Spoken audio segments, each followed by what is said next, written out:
So I would ask. I'm trying not to ask you about like stuff because then if I do, then what are we gonna like?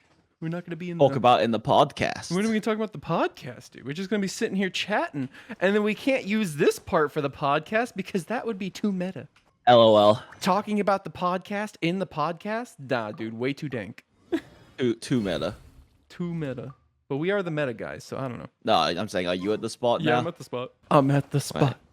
I'm at the spot. I make it hot, and I will drop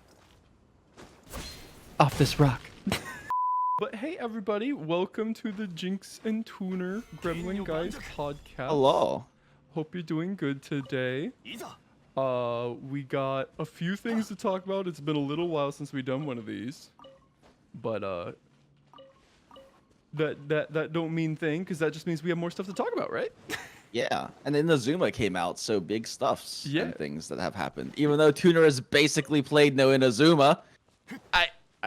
You say basically? I think the correct answer should just be I haven't played it. I have not played any Inazuma.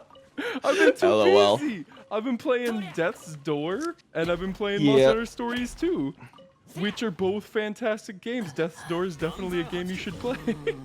Yep, and You also would I do have not actually been able to put that many hours towards Inazuma between work and other things this week. So I've only put like maybe 6 or 8 hours into Inazuma, and a lot of that has been farming up the new set. So like I haven't gone much into it at this point. I barely completed any quests. I haven't done much exploring or anything yet. I've been fucking around with Electro MC a lot though. Yeah. What do you think? Electro MC is really interesting because Electro MC is like basically the best general bat unit in the game. So like Electro MC is actually, I mean, she's a really good like dedicated bat for Beidou. Yeah. With a C1, if you have C4 especially, but a C1, I don't even know if you can actually get C4. I don't know if you can actually get high cons with this patch or if we have to wait for more content to come out, but at the very least with the C1, C1 EMC, she can pretty much be a solo bat for Beidou, and Beidou can basically not run any ER, which is nice because even Fischl doesn't really do that. Good. But her damage is definitely lower than Fischl's, so whether that evens out or not is a big shrug. But, what's their name in Keck mains? Hey, Scorpion, What's thank you for their that fucking supplement. name? One of like the main people of that. Monochrome, yeah. Monochrome did some math to look at like, oh wait, shit, where the fuck did I go? Wait, don't break him yet. I teleported to the wrong place. I'm not. Monochrome did some math on that's pins to the theory crafting channel in Kaching mains on EMC, like kind of like basically EMC like max potential energy for team. And so you haven't seen EMC at all, right? No. Okay, so I should probably just go ahead and explain her kit and like why she like her entire kit is I make team energy good. Yeah. Basically. Something about So- her ult creates an orb that when picked up regenerates energy. For No, the it's her next- E. Her It's E? her E, not her ult. Okay. Yeah. So her E is like she shoots out like a triple slash in like a cone. Uh-huh. And when those things hit enemies, it's like a 13.5-second cooldown and it only creates 1 electro particle. But when it hits enemies, it generates a little amulet.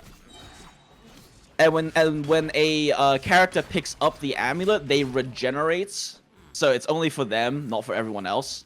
But they regenerates a 3 energy up to 4 energy at talent 7. And then at C1 she drops 3 amulets instead of 2 amulets. Okay. So basically, if at talent 7, that's 4 energy for 3 amulets. If one character picks up all 3, that's 12 energy, which is the equivalent of having on type 4 particles absorbed on field. And then on top of that, it gives them when an ally picks up one of those amulets, they get 20% extra ER. I didn't think you'd even care. What? For 15 seconds. Love it. You did the most. And then on top of that, your A4, I think it is, makes it so that they also get an additional energy recharge equal to 10% of EMCs. Thank you for the 1337. Where I'm skipping that notification since it is gonna be like a minute-long clip in the middle of our podcast. So, LOL. thank you. Jinx, you went to the wrong one. Okay. Yeah, sorry. So basically, if you have like, it's pretty realistic for an EMC to be like around 250 ER. Yeah. Higher than that with good subs.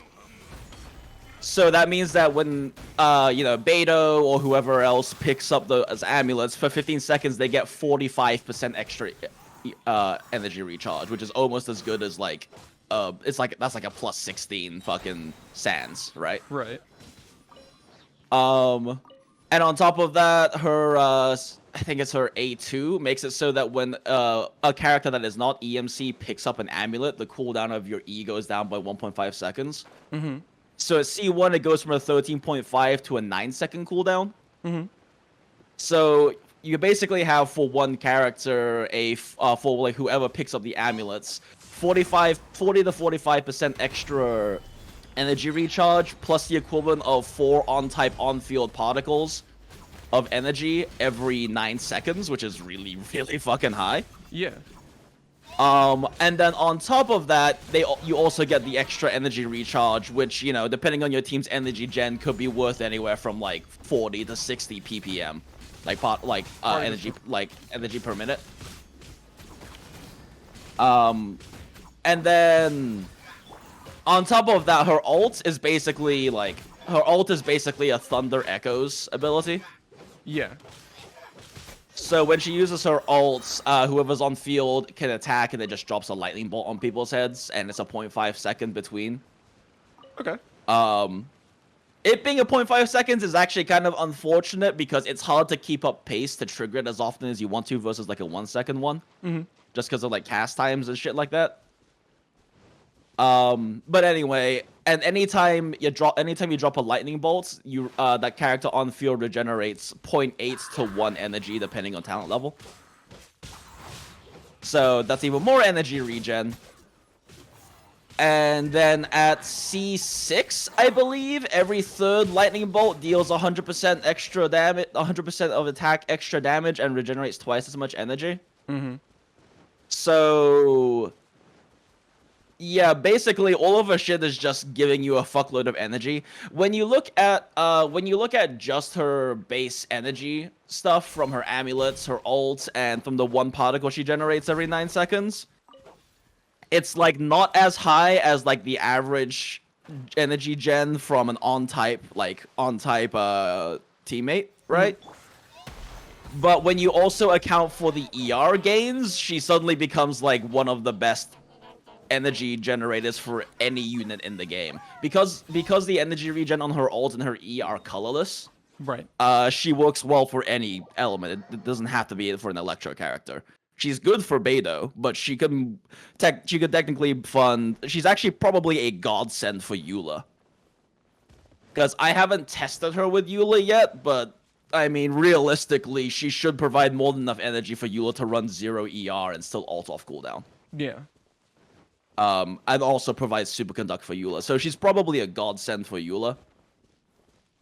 Which is good because Kazuha kind of basically buffed every other carry in the game, so Eula has some catching up to do. Yeah.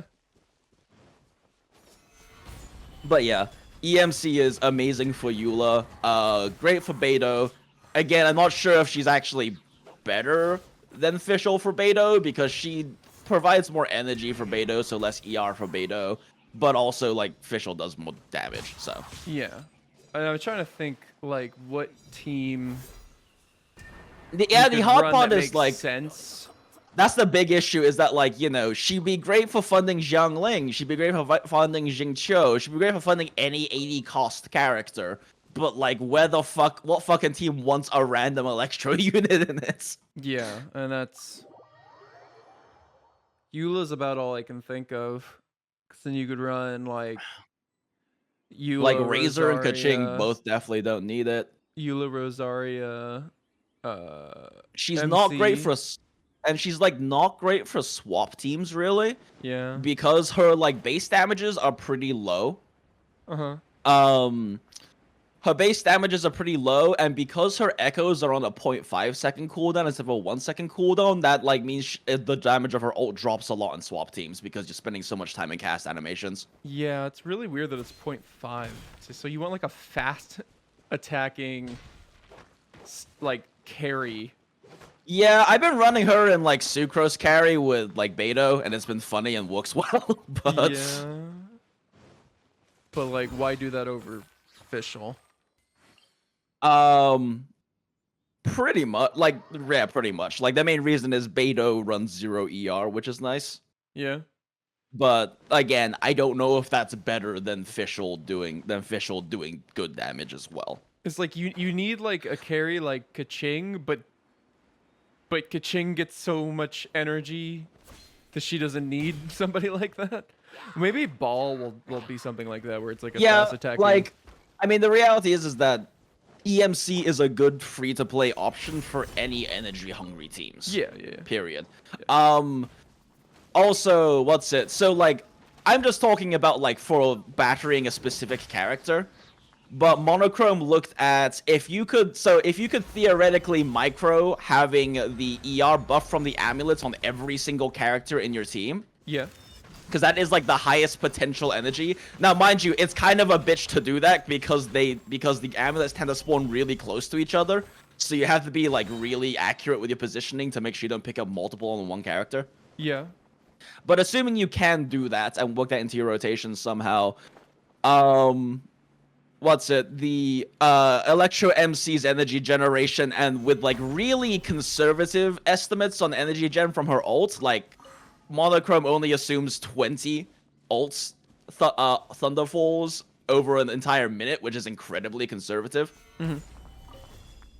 We're talking about like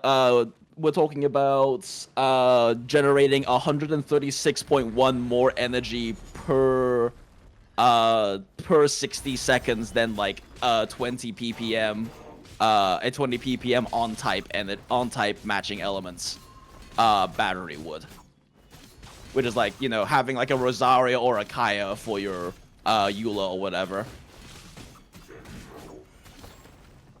That sounds really good. Yeah, so like, I mean, like, Bennett's still gonna fund Xiangling better. Yeah. No matter what. Like, Bennett's still funding Xiangling better on virtue of him being, like, Bennett's. Like, as great as, like, Electro MC's energy gen is, it doesn't compare to, like, 50 to 60 ppm, right? I'm not gonna lie, I'm sitting here thinking, like, if I could use that for Noelle, like a Noelle, it could work. It could Zhongli. genuinely work for Noelle. Like, you could run EMC for Noelle. I didn't think about that, but yeah, I was thinking like Noelle, Zhongli, Rosaria, Electro MC. That way you get the double Geo, you get the shred from Zhongli, and then you get the superconduct for Skyward Pride. That's kind of... Oh yeah, that's right, cause Pride. Yeah. Although, I don't know. I mean, there's not really a Claymore worth getting over it, but if we ever got like a 5-star crit Claymore... yeah, well, I mean, yeah, once we get 5-star crit, who gives a shit? we got a 5-star crit Claymore, EMC with Noelle would be a really good option because EMC would be able to fund Noelle very well. Yeah. Because EMC would be giving Noelle like 45% ER on top of all of the energy dump that Noelle's getting, and EMC is even better at funding a character when they're the on-field carry because of her ult. Mm-hmm. Like, she can still fund Beidou pretty well, even though she's off-field, as long as you're making sure that, like, all the particles are in the Beidou and you're parrying occasionally. Mm-hmm. But for, like, an on-field carry, she funds even better because all of the energy from her ult is going into that character as well. So, yeah, like, Noelle EMC might actually be, like, a really solid free-to-play team now. Nice. I would say probably better than Geo MC because I'd have to crunch the energy math, but I'm pretty sure EMC is gonna out energy gen Well, For Noelle, even if she doesn't out energy gen Noelle, she's definitely gonna out energy gen like the Rosaria and other things. So yeah. But I'm pretty sure she's gonna out energy gen Geo MC, because Geo MC is 20 ppm, and between like the energy recharge buff as well as all of her flat energy, she should out gen her. But I'd have to crunch the numbers to be sure. But yeah, EMC is really interesting. It's just, it seems like a very tiny handful of teams you really want her in right now. But she's a great battery. She's just great because like she has high battery potential for any future characters that come out that have like really stringent ER or like energy requirements and need ER badly. Because sharing 45% ER with people and dumping a fuckload of energy into a single person is like a lot. And at the end of the day, the best thing is that it's free and everybody's gonna have it. So there's no exactly. FOMO. There's no FOMO. Just Oh, and I didn't tell you about the other cons either. Oh. C4. Yes. C4 makes it so that when you pick up the amulets, if you have less does C4 go boom. No, C4. Well, C4 make energy go boom. Okay. C4 make energy go boom. So C4 makes it so that when you have, if the character who picks up an amulet has less than 35% of their total energy at the time, the amount of energy you get from the amulet is doubled. Say it again. The amount of energy you get from picking up the amulets is doubled. So this means that if you are below 35% energy, a single EMC like triple amulet pickup is potentially worth 8 on-field on-type particles. Ooh. So yeah, EMC make energy go boom just in general. Plus it's like everybody's gonna be using those fucking new domain sets where everybody's gonna have an extra 20% ER. Yep. Yeah, I've spent like 10, 12 fucking fragile resins getting a set together of that. And I've stuck it on EMC. My EMC's at like, my EMC has a Fav sword, which I don't need, but it's like, I want to use an ER sword on her, and it's like either I take Festering off of my Bennett, or I take Sack off of my Jingcho. And Sack's kind of shit on her, because like, well, it's not necessarily shit, it's just like, it requires like a lot of like micro and field time. Because if she recasts her E and there's amulets on the field, it just replaces them. It doesn't stack them. Oh, damn. Yeah, so like you have to like E, have someone else pick them up, and then like E again, like switch to her and E again. Sounds like a multiplayer strat. Lol. I mean, maybe. I mean, like it can work and you can do it. It's just it's extra field time for energy gen, which is shrug. Yeah. Might be worth it for like a Beto team just to like make sure you can run Beto with 0 ER and just have her run full fucking damage. LOL 20k alt ticks sort of shit. But yeah, EMC pretty neat. I can't wait to get into Inazuma someday. Lol. One day Tuna will Inazuma. One day, dude. I just been playing other games, you know. Yeah, no, that's totally fair. Monster Hunter Stories 2 is a really good game. Death's Door is I think you'd really like Death's Door, actually. What kind of game is it? It is a top-down isometric. I guess I shouldn't say top-down. It's an isometric. I was about to say those words mean the same thing. I feel like top-down is different than isometric, but because top-down's like straight down, and then like isometric is like can be slightly angled. Yeah, fair. To me, they mean the same thing, but that is fair. There is. And then I feel like isometric in general means like when the map is like at a 45-degree tilt. Oh, so that diamonds instead of squares. Yeah. To me, that's what isometric means. But it's like Hades gameplay in a Dark Souls setting with a Legend of Zelda story progression, like progression kind of thing. Go find the 3 things, get the upgrade to your weapons, come back and unlock doors with the new things that you found, kind of things. It's like a Metroidvania gotcha. style. But Yeah, Metroidvania top-down thing. it's Oh, hey, look, there's a way. it's got the, this has got the really like sad setting where everybody's dead and Get the cabbages. Probably whatnot. didn't need all.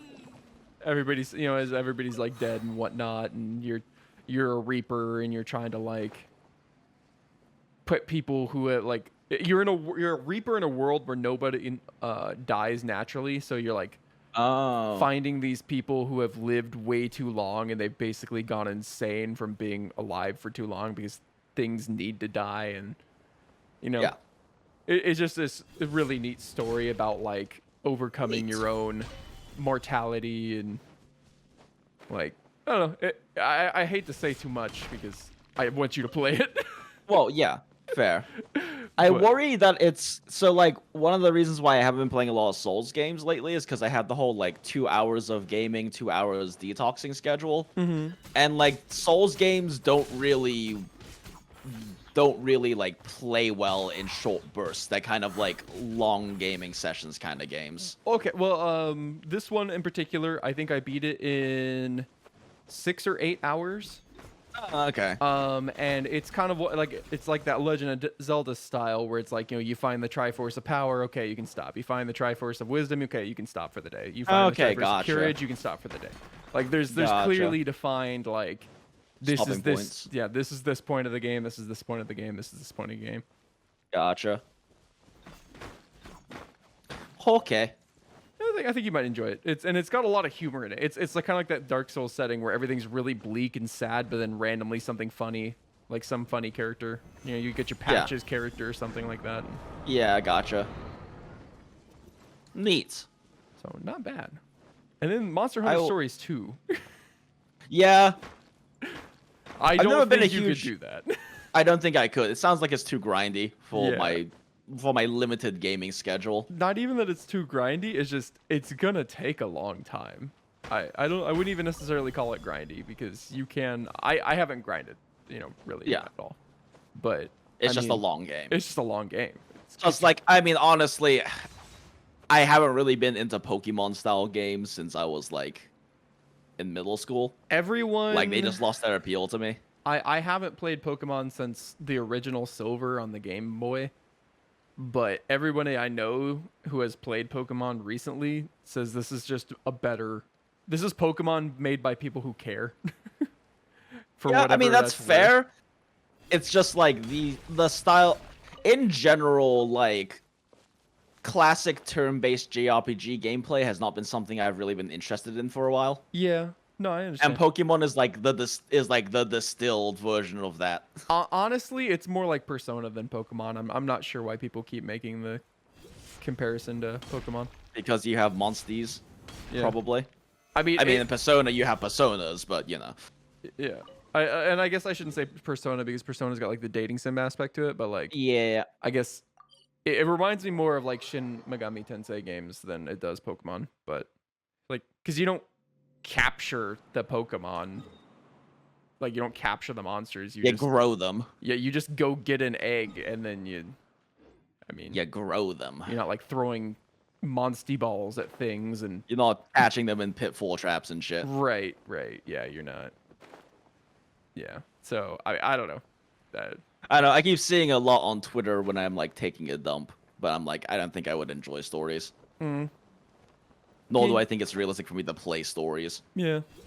Also, in general, I don't feel like I'm gonna be playing any other games for a while because I'm enjoying playing through Inazuma right now. Mm-hmm. And like with the amount I can actually play every day, it's gonna take me a long fucking time to get through Inazuma. This is not gonna be a few day affair for me. There is a lot of content in Inazuma, and it's gonna take me a fucking while to get through all of it. Genshin Impact players complaining there's no content after speedrunning Inazuma in one day. Yeah, basically. So, but Wait, what the fuck is this? I got lost. I am standing Where next is- to it. There it is. Thank you. So, speaking of Inazuma and content, they're giving us a free 5-star. Did you hear about that?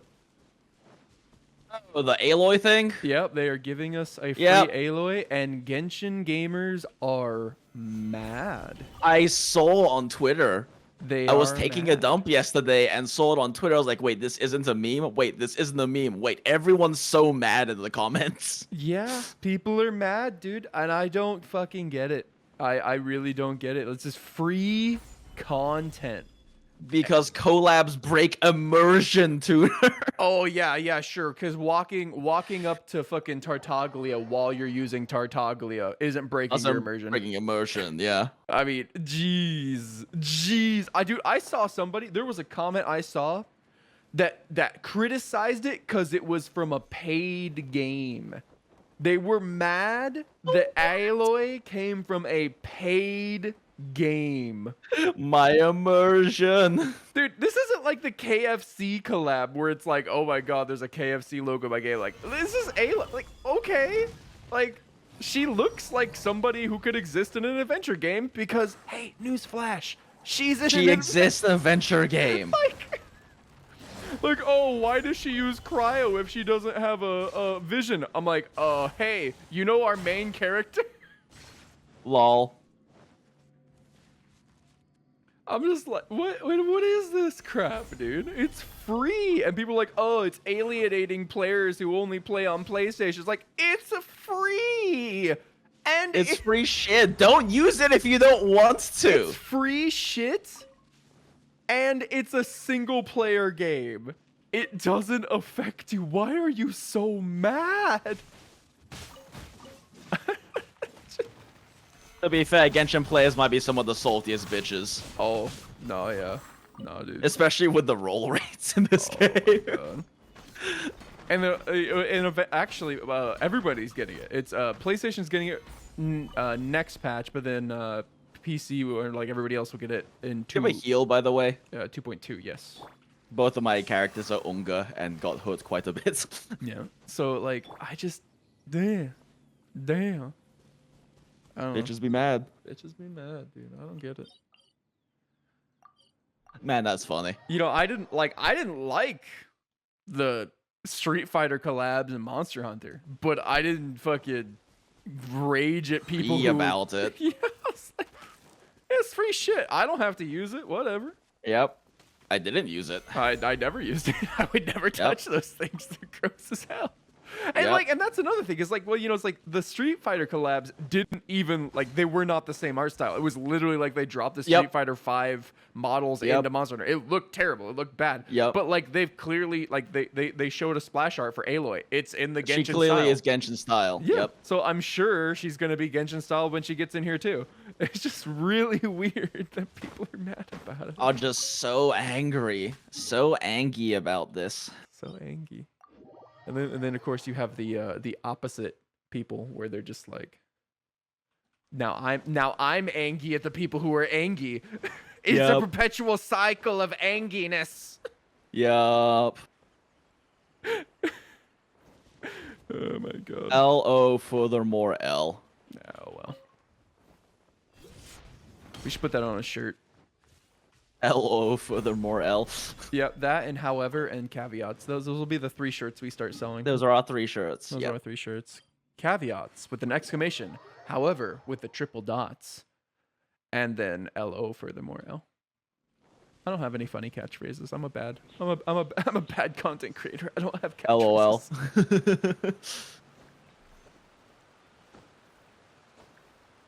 LOL. Oh my god. We're also getting a free Beidou. Yeah. Which you can pair nicely with your EMC. Yeah. Free shit. Free shit. They better start giving us free shit, god damn it. LOL. They gave all Right. their employees free PlayStations. Where's our free PlayStation, mihoy? Mihoy, mihoy,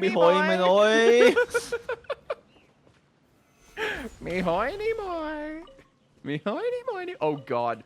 Dude, did you hear they're making a fucking Nickelodeon Smash game?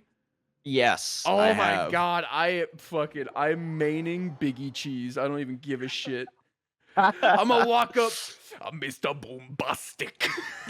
Call me fantastic. Touch me on the butt. He says, Mr. LOL. Romantic. Dude, I'm gonna fucking. There's this funny video. Oh God, it was like, Timmy. Oh no, it's Timmy's dad. I'm respecting your zoning by not trapping you at the ledge, but asserting my authority as your father by manipulating your bad DI and 0 to 25ing you with a true combo anyway. Lol. It was so good, dude. Oh fucking hell. Oh shit. No, dude. Nickelodeon Smash. Dude, I hope it's good. I hope hope so good. too. I want to see this shit being on fucking Evo, professionally played. Right? Oh, that'd be great. Oh shit, dude. Oh my god, I'm ready for the memes, dude. Yo, Smash, new boy on the block. Who would you want to see in there as like characters? Honestly, there's a part of me that wants Korra to be on there, but specifically wants Korra to have a move where she kisses a girl. Fucking troll. Oh my god. She like kisses a girl and the screen turns red and the giant sensor comes down on the field and smashes people. That'd be great. You know, one of these days, we need to watch Korra, because, I mean, I still haven't seen past season 2, and I just. That's the problem. Is it's unfortunately one of those shows that gets good in the 3rd season, which makes it horrible to recommend. Because I'm like, well, it's a continual story, so you can't not watch the first 2 seasons. But the first 2 seasons aren't that good. Oh my god, dude. Now see. And you and I had this conversation. It doesn't seem believable to me that like Korra would just end up with the girl that like she literally cheated with Asami's boyfriend. Yeah.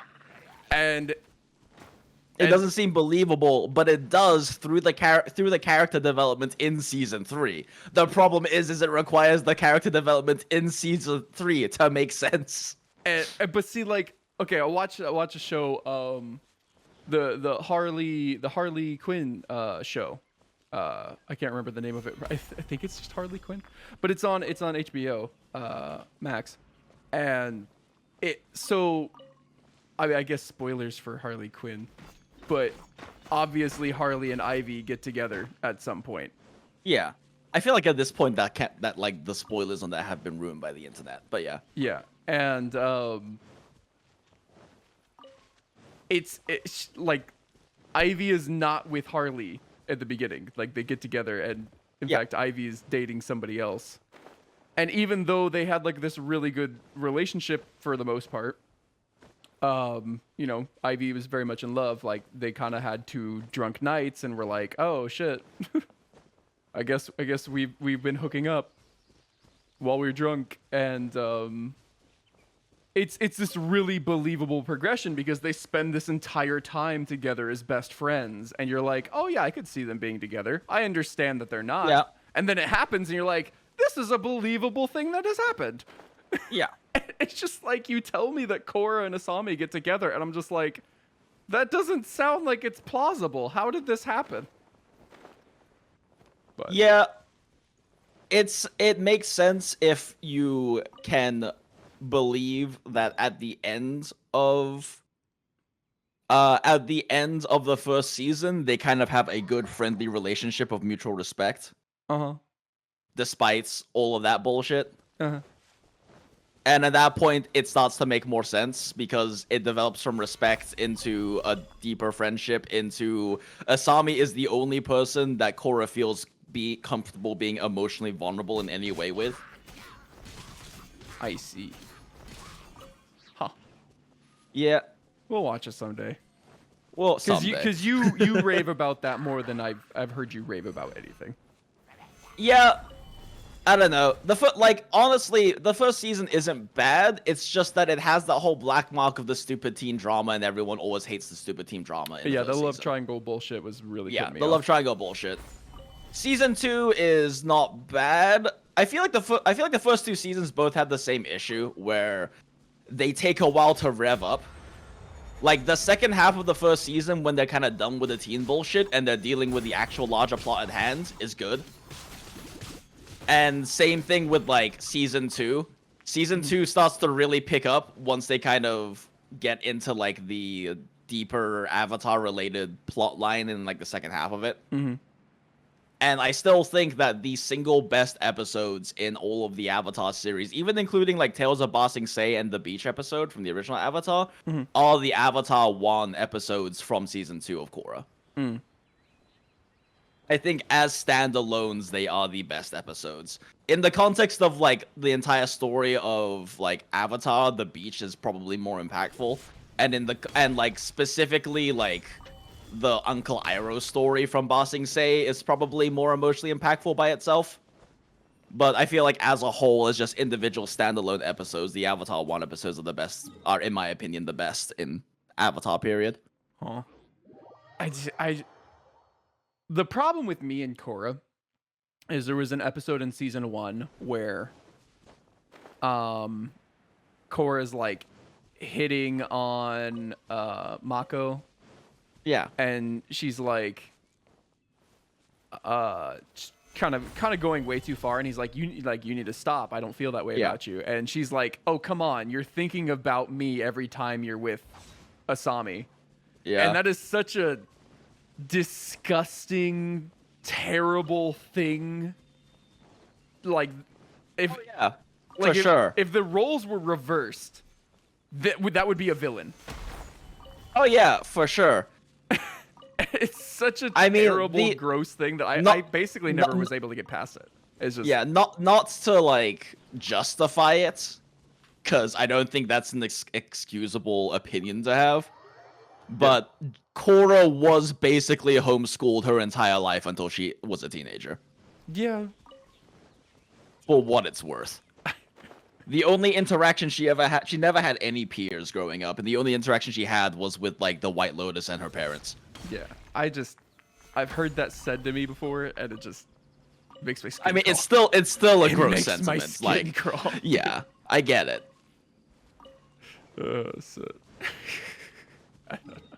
Like, it may be explainable, that doesn't make it okay, but yeah, I get it. Yeah, I'll watch it with you someday. It's just you need to figure out a time when you have like 2 hours to watch one season and 2 hours to watch the next season or whatever. And I mean, season's a lot longer than 2 hours, but sure. 4 hours. Sorry, 4 hours each season. They're 12 episodes, right? I think so. Yes. Yeah. So it's like 5-ish hours. Yeah. I usually consider a season of anime to be 4 hours. If you're watching them nonstop back to back to back. It's about 5, since in 2 hours I can watch 5 episodes of something that's like 23 minutes long. Well, they're not 23 so that's why minutes usually. It's like because there's end credits and then there's or it doesn't have a lot of end credits, or and it just has like a recap instead of opening, pretty much. But it's not really shavable. It's not really shavable. Yeah. Speaking of shavable, you've seen Bo Burnham, right?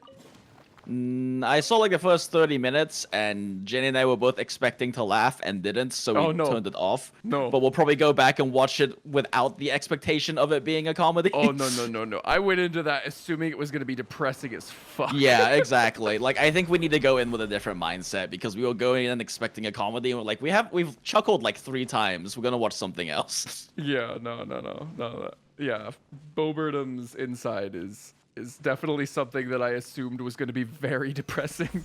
I mean, there was some humor in it, but like, yeah, I fully expected to be watching a man lose his fucking mind. Yeah, fair. But it's very good. There's actually a lot of good music in it too. I've been playing some of them. I've been using them as song titles. Oh, I'm gonna nice. Or as stream titles. Nice.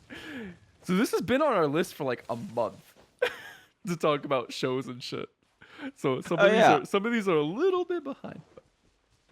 But another good one. I just finished watching the first 6 episodes, or the 6 episodes of Tuca and Birdie season 3. I don't know if any more are more episodes coming out, or is like that just it for season 2? Season 2? I mean, no, it's still got new episodes coming out. Okay, I wasn't sure if it was like, yeah, it didn't seem like that. Did not seem like a season finale. So I was like, are there more episodes coming out? Yeah, it's still airing on Adult Swim. Okay, No, cool. Tuca and Brady's. What do you think? What do you think? I liked it. I feel like the first episode hit real hard, and the rest kind of didn't follow up as well. Uh-huh. Like the first episode hit real hard, and then the rest were kind of a bit disappointing comparatively, but they were all good. Well, I mean, to be fair, like, the show got canceled on Netflix.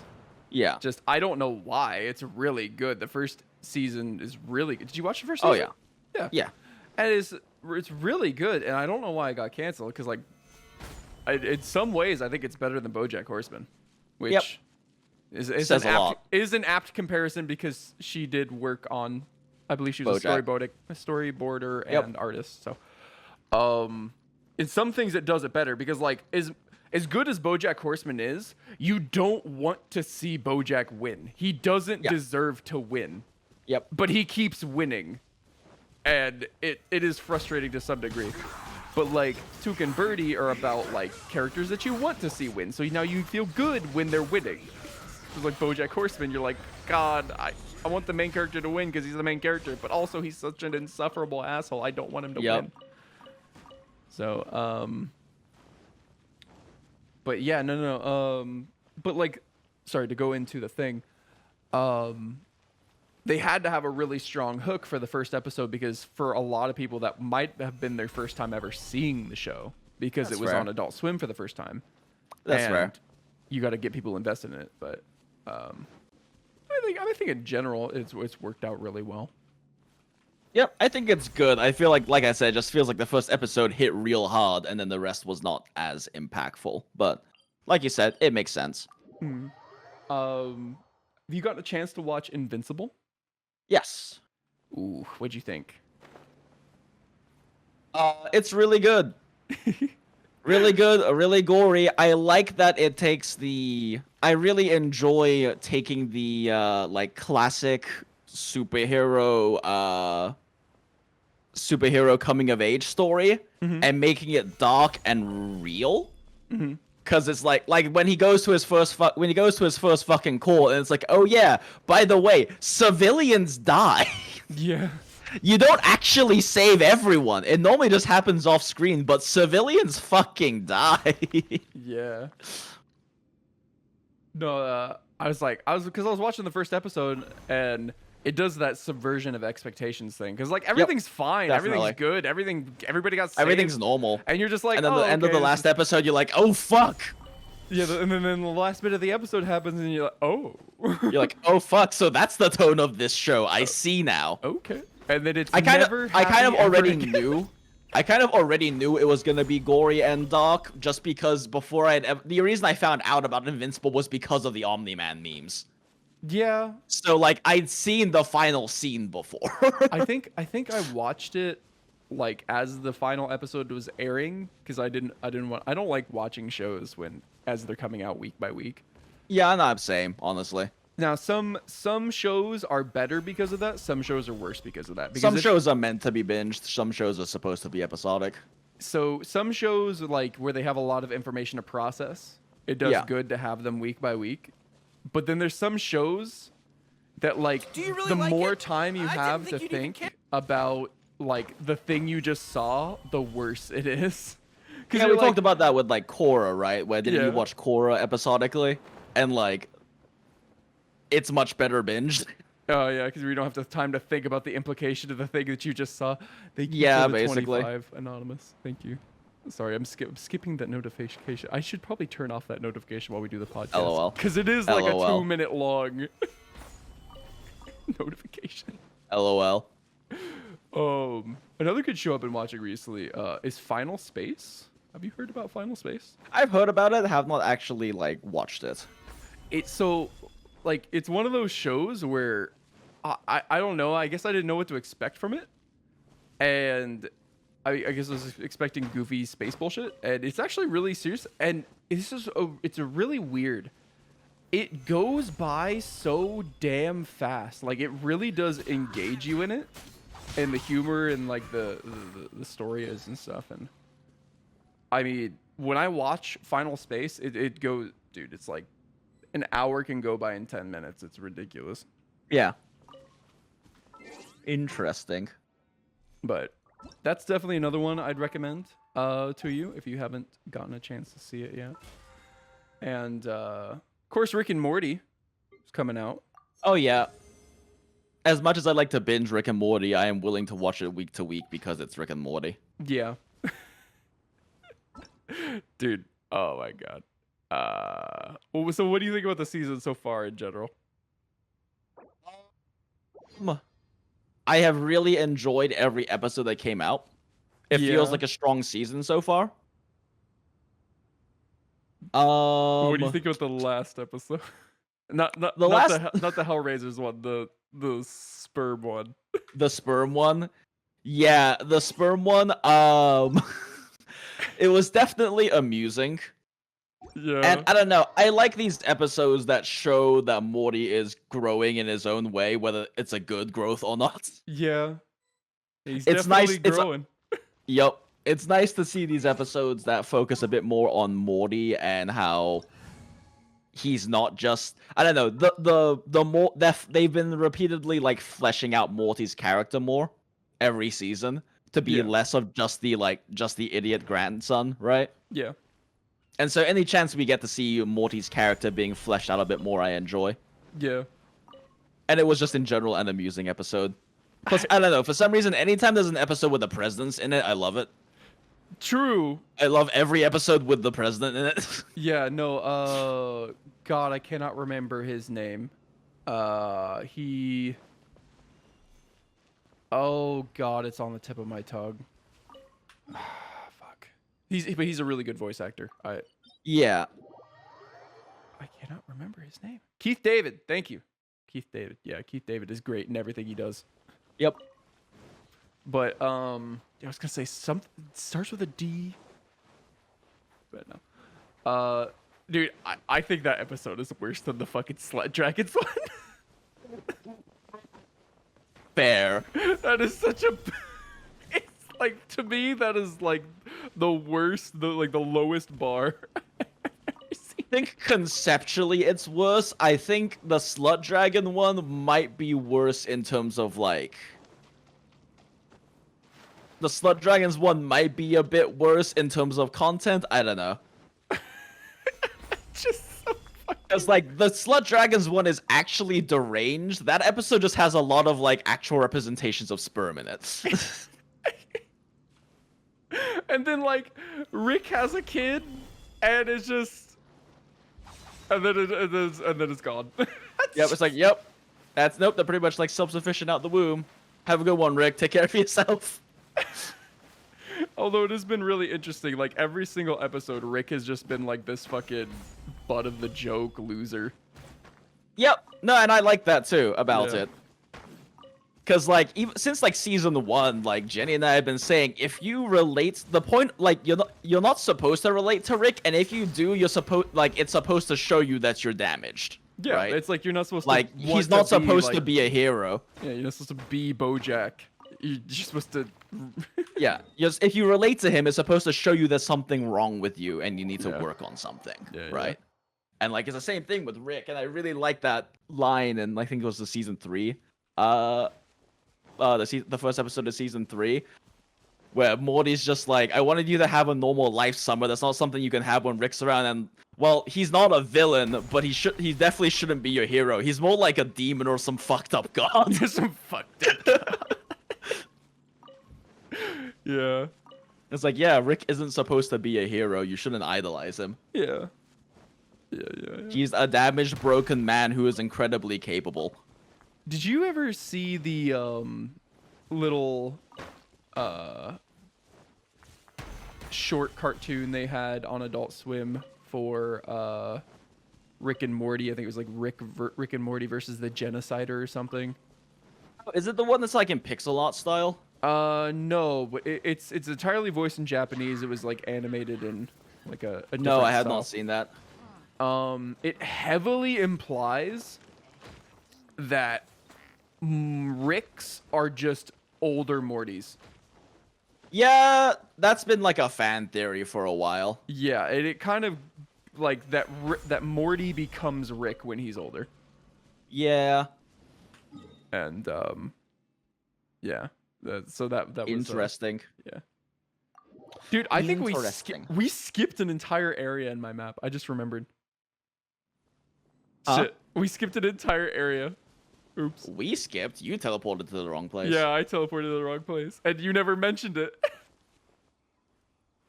Well, I didn't see it until you mentioned it just now. Wait, so are we going down or are we going up? Or okay. Come to me. We do this the right way. Dude, it's been so long since we've done this. I forgot.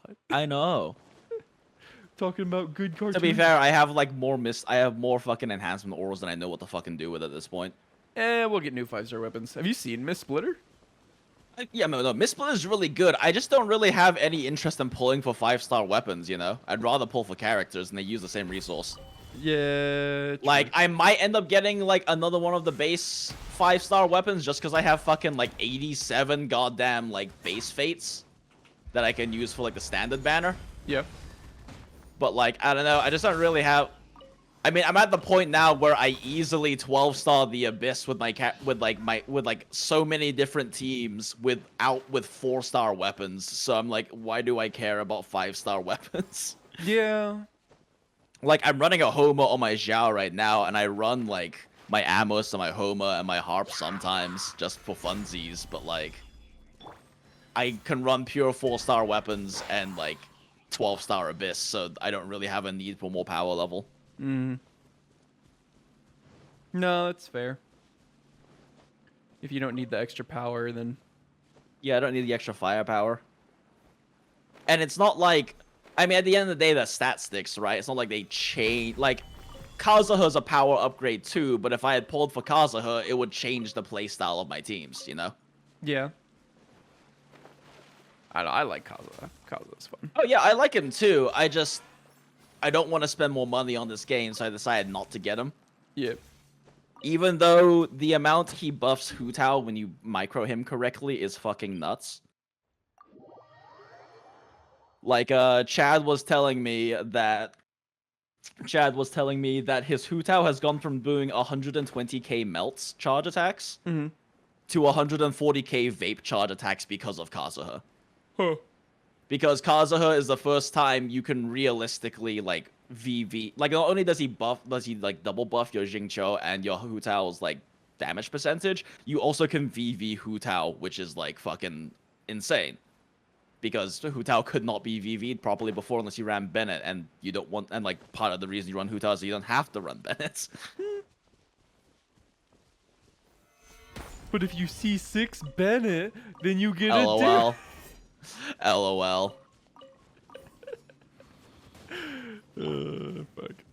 Yeah, recently for Abyss for funsies, I've been running Morgana one side and then 4TF Bennett the other side. Because 4TF Bennett is funny. Wait, where is Wow, he does not want to get picked up. Yeah, he doesn't. Ow! There he goes. Just go gently into the water. Into the water. It will be over soon. It'll be over soon. Oh fuck, bro. Oh, the new MMO from is it Amazon's new MMO? New World came out, and then the Ashes of Creation. Also, the beta came for that, so both of those are kind of in the open eye now. There's supposedly these new MMOs that are gonna be like the only game you'll ever need kind of MMOs, you know? Yeah. They have a little something for everybody. Yeah. Yeah. It's like, so if you want to just be a trading merchant that walks between cities and sells things, you can do that. If you want to be a hardcore PvPer that kills everybody you meet, you can do that. If you want to be, you know, an RPer, you can do that. If you want to run for a city, like a player-run government, you can do that. It's like, it sounds like a pipe dream, but we'll see. Maybe it'll be this time. Copium. Yep. Copium. Maybe this time the kitchen sink will work out well. Yeah, they've been making those claims since fucking like, I don't know, Terra, I think was the first game that I saw that was like, we have a game for everybody. Player-run governments, PvP, PvE. Oh god, I jumped too high. Oh no. True action combat. Then I think we're finally hitting the point now where Final Fantasy is gonna be taking over WoW. Oh really? Yeah, I think just in The general. weeb power too strong. Yeah, the weeb power too strong, dude. Think we finally hitting that point. There was a lawsuit, I believe, against Blizzard for like workplace harassment and stuff like that. Oh no. Yeah, apparently it got really, really bad. Oh no. I believe the crux of the thing is that a woman killed herself, committed suicide while she was on like a business thing. Oh dear. Yeah. Like she was on a business trip with her boss, and I think she killed herself. Oh no. Yeah. That's bad. Yeah, it got really bad. And I know it's kind of above our knowledge base. But yeah. Just the in general kind of thing, and a couple people said some good things about it, some poignant things about it, I guess I should say. Yeah. You know, in general, don't go harassing people who still choose to continue to work with Blizzard or for Blizzard. Yep. Because like not everybody has. Asmund said it best. It comes from an extreme place of privilege to tell people to just up and quit their job. Yep. Because Massively you disagree with the company. You know, there are people who literally their lives are playing Overwatch, their lives are playing World of Warcraft, their lives are playing StarCraft, and telling them to just swap games because. Yep. Even, especially the ones who, I mean, people like, especially these kinds of content creators, they bitch about these games because they care about them. Right. And, yeah, it's just like, don't go harassing people if they choose to wake up and play Overwatch tomorrow, or if they choose to wake up and play, Yep. you know, whatever tomorrow. Like, that's people can't just quit the job.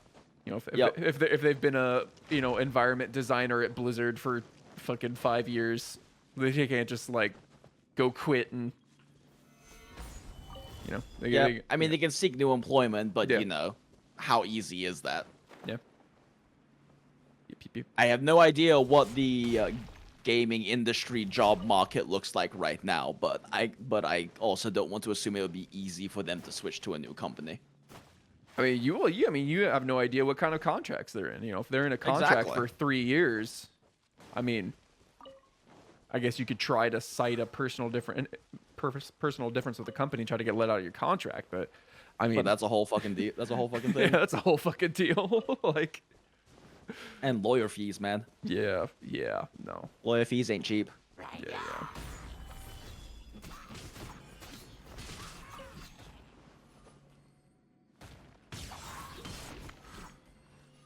And that was actually actually the end of the list I had. So okay. We kind of went through them really fast this week. Nice. I honestly thought we'd be talking more about some random stuff, but yeah. Well, I mean, like things in Genshin at least, because we haven't talked about Ayaka yet. I'm sure people want to fucking hear shit about Ayaka. Right. Yeah, we kind of about Ayaka. Ayaka is like seems like a good swap unit. Seems like a good carry unit. Yeah, swap is a bit questionable because of potential energy issues. I don't know. In a double cryo swap, she could work. Yeah. Well, I've been running Rosaria she's kind of so like, much, I kind of forgot what it's like to. Yeah, fair to not have Rose. Yeah. The thing about like Ayaka, because she has an 80 cost ult, right? Mm-hmm. And I think she's got a 4 particle 10 seconds E or something like that. Mm-hmm. The big thing about Ayaka is that like her ult's like over 50% of her damage rotation, even if you're fitting in as many charge attacks as possible, and she does have that Kaching style like charge attack spam playstyle. Mm-hmm. Her charge attacks are really cool actually. Like it's just it's yeah. weeb as shit. It's fucking weeb as shit. Yeah, you got your own Myomo shit. Yep, the little Iaido instant triple slash shit. Yeah. Oh shit. Yeah, but like the kind of like the way that at least like I've been chatting with a few theory crafters about it and reading up on some stuff, and I saw 1010's video and everything. But like basically because your cryo conversion comes from your dash and lasts 5 seconds. Mm-hmm. And because dash canceling is slightly faster than like just spamming charge attack anyway, you generally do like a charge dash sort of thing. Mm-hmm.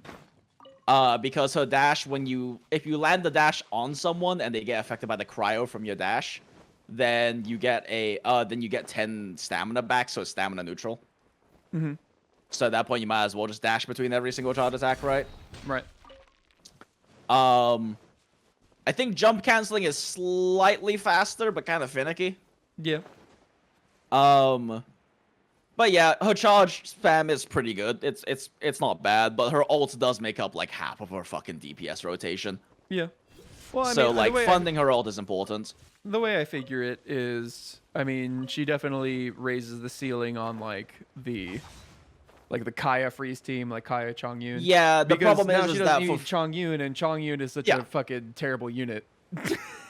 That's gonna get some hate. CN loves Chongyun so much, and I don't really get it, but CN loves Chongyun, and I don't really get it. Like, I still don't quite understand why the fucking what's it called? The national team runs Chongyun instead of Kaya. If you have C2 Chongyun, I get it, but outside of that, I don't get it. But whatever. Maybe I'll talk with Jeff about it someday, because I know Jeff also thinks that Chongyun is better than Eula. If I recall correctly. I mean, dude, I got fucking C6 Bennett. Chongyun don't do shit for me. Fair. At that point, the only thing that does work is Rosaria or Kaya. Or both. Fair.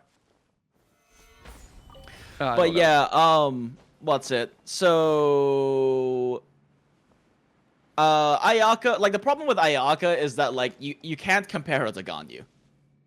Cause it's unfair to compare her to Ganyu. Yep. The problem is they both run freeze teams and run the same set, so they're kind of in direct competition with each other. Yeah. Like they both run full Blizzard Strayer. They both run freeze teams. So they're kind of in direct competition with each other, and Ayaka kind of needs to run a freeze team. Because her ult will stop moving when it hits a frozen target. So if you want it to deal max damage, you kind of need to run a freeze team. Mm-hmm. Also, 1010 brought up a point that her ult doesn't actually have that good a range. Like, he shows some examples, but, like, it is a lot more difficult than you would think to get her ult to hit multiple targets. Mm. It's actually not that big an AoE. Now, I know Chad is intending on running a high cons Ayaka because he's fucking wailing for her. Yeah, he already has C6. Yeah, he already has C6. Like, he's planning on running her in a Morgana team. Okay. Where it's Morgana, but you replace Diona with Ayaka, and I guess the reasoning is who the fuck needs healing and shielding when you have Venti, Permafreeze, and enough damage to one rotate anyway? Yeah. No, makes sense. But yeah, no, like a high cons Ayaka in the Morgana team definitely will work, because everything Ayaka does can hit into Venti's ult. Mm-hmm. And shit's gonna be permafrozen because of the Mona Ganyu Venti synergy anyway. Yeah. And freaking 300% extra damage every 10 seconds. Charge. Yeah, on your charge attack every 10 seconds with an ult that's gonna land on everything inside of Venti's ult. Because again, Venti just removes characters' problems. Yep. Ayaka's fucking ult not having huge AoE is not a problem when everything's in a goddamn Venti ult. Yep. Honestly, the people that think that Venti isn't the strongest unit still, the people who think that Venti has been power capped at some point, I don't know, dude. I don't know. I mean, the thing is, like, I feel like people people can get like mixed up on the wrong statistics or like interpret statistics like incorrectly. Because like if you look at like actual like character use in the Abyss, Zhongli is a higher use rate than Venti for people who have like the characters, right? Right. Like for characters who have a Zhongli and use them, and people who have a Venti and use them, Zhongli's rate is higher. But that's because Zhongli provides comfort and Venti provides raw power. Yeah. And in general, people are more probably, especially on mobile, would rather have comfort over raw power. Yeah. That's why Zhongli is so fucking popular. Well, I mean, and like characters being the most popular, who cares? I mean, you know, you're asking the entire user base, what's their most popular character? Well, you're asking people who like power only, you're people who like only aesthetics, you like people who only like archons, you like people who only like guys, you like people like you were asking. Although so many we're talking about popularity in like Abyss, in like late Abyss, which is a different thing. But yeah, fair. And like this is also including stats for like 12 starring Abyss. Right. 12. But so I mean, like you got people who will use a character just because they really like a character. I mean, there's no good data on what characters are actually strong in the Abyss. Yeah, I mean, there's good data on what team comps are strong because you can see what like the 12-star clear rate are for team comps. Like National Team and Morgana are generally speaking like the best ones. Yeah. Although apparently there's the CN has this what is it? It's like a what's it? It's got like Chongyun and Zhongli and some other shit in it team that's been like the flavor of the month team. I forget exactly what's in it, but yeah. Anyway, pretty much people are pretty much set on Morgana just being the strongest team in the fucking game right now because it's absurd. But it's also hard to run because you need a Mona, Ganyu, and fucking Venti. Yeah. But at least it doesn't use Bennett. It could.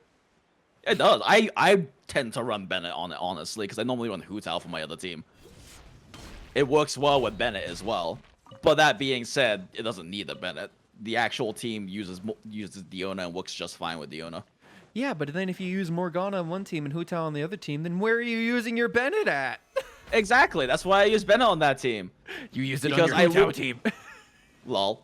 Because I lose the cryo particles from Diona, but it doesn't matter when I'm funding my ult off of HP particles because Bennett just adds so much damage because everyone snapshots. Yup. Shit's ridiculous. I don't regret not having gone you. LOL. 50% vertical is bullshit. Yep. Speaking of 50% vertical aiming and shit, we gonna play some Battlefield this year. Oh yeah? Dude, they released a new trailer. It looks so fucking good. Oh yeah? Yeah. They're doing like a custom game modes thing where like they let you have access to 4 of their maps. And then dude, it's like I don't know if you're able to put your own buildings there, but basically it's like Overwatch's whatever system that they put in.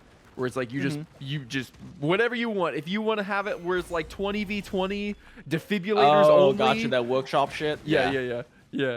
It's so fucking funny, dude. Like vehicles only. So you have like fucking repair bots versus like repair bots only or some shit. You feel like killing these guys? Yeah. What? Oh. So you want to kill this guys or just dip? You know what? Yeah, let me superconduct them for you.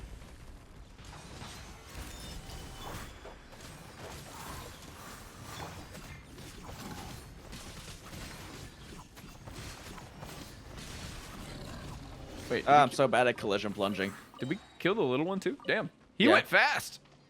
Yeah, well, normally he like runs away, but you have him petrified, so he just go fucking bursted down. Huh. See, that's why Zhongli is overpowered. Yep, obviously. Oh yeah, Ayaka, right. I don't know, based on like early calcs and stuff like that, she seems like she's pretty much like in your balanced top tier carry sort of position, right? Like she's pretty much in like the same considered to be in the same tier as like Zhao and Hu Tao, which is like the tier right below Ganyu. And again, I just don't think it's fair to compare her to Ganyu, because like the four broken characters in this game are Bennett, Jingqiu, Venti, and Ganyu. It's not really fair to compare people to like those characters, you know. Part of the problem too with Ayaka is that she wants to run a freeze team, but if she's running a freeze team, unless you're gonna run her like in place of Ganyu for a Morgana team, which you can do, and it does work. You kind of need Jingqiu, and like Jingqiu is just like everyone fucking wants Jingqiu. Like fucking everyone wants Jingqiu. Everybody wants Jingqiu. Yeah.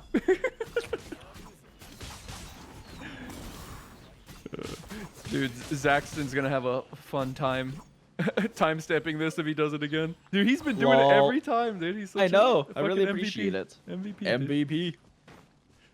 Oh shit. But yeah, Ayaka's strong. She's balanced. She's like in the stronger side of balanced. I mean, being freeze teams are like Pyro was always like the meta, right? But then as soon as Blizzard Straya came out and Ganyu came out, Cryo also became meta because the full Blizzard Straya set's the best goddamn set in the game. It's disgusting. Yeah, that's a lot. 40% crit rate is a lot of goddamn crit rate, and also 15% Cryo. Like, fuck. It's a lot of crit, dude. It's a lot of damn. My Ganyu is at 95% crit rate in Morgana. And dude, especially with 200% crit damage and an Amos or bow or a crescent. Like I'm not even running a crit weapon. Dude, the best part though is like with Ayaka in general is like because of, and I know we're gonna be talking about 5-star weapons, but like with Miss Splitter and Blizzard Strayer, it's just the amount of crit that you can just have access to as just. Mon Dieu. Like, jeez. Yeah, and Miss Splitter is really strong. It's a really strong weapon. Yeah. It's really I mean, it depends on how many stacks you can keep up on it, obviously, but it's really strong. Yeah. If I recall correctly, early calcs put like 2 stacks at around power level of like a Jade. Like the Jade Splitter or whatever the sword's called. Jade Cutter. And then of course at 3 stacks it's better. And like, I don't know, it's good weapon. He's good. It's good weapon, but also like, I don't know, pulling for 5-star weapons is like whale shit, to be completely honest. Yeah, well at least they added the if you don't get your weapon that you want, you get it. You get it. Yeah, it's just the amount of money you have to spend to even hit that. Yeah. It's still a lot. No, I agree. But it's good for the whales. It's huge for the whales because they won't spend $1,000 trying to get one copy of a thing anymore, you know? Yeah, no. It is pretty much exclusively something that's valuable to whales because, like, honestly, free-to-play players probably don't even have that. That's probably not enough. They barely have enough primos since the start of the game to fucking pull for that. Yeah. Yup. Yup. But yeah, it's nice that they're doing something for the whales. Especially because this was like a big contention point for whales, because there's been a lot of whales who are just like, I can't get a copy of Homa. No, dude, I feel bad for some of them, man. Fucking what? Didn't Tectone get like 10 Wolves gravestones before he got a Homa or something like that? Yeah, he spent like over 1,000 before he got his first Homa. Yeah, and then he had to do a bunch more to get it R5. Yep. And then I decided to just LOL roll a 10 pole on Weapon Banner, and I got a Homa. Yeah. I didn't even really spend money on it. I just fucking threw a 10 pole at it. Speaking of fucking rolling forever and not getting what you want, I finally got my Kazuha at yeah, I think 78 pity price after losing a 50-50 to Chi-Chi. So yeah, I lost my 50-50 to Chi-Chi as well. Fucking Chi-Chi, dude. I like decided to do a random 10 pull and got a 5-star, and I was like, is this it? Did I get a lucky Kazuha? Chi-Chi. Yeah. And then fucking Chad, he was rolling for Ayaka. He got C6 less than like I think $800 or something like that.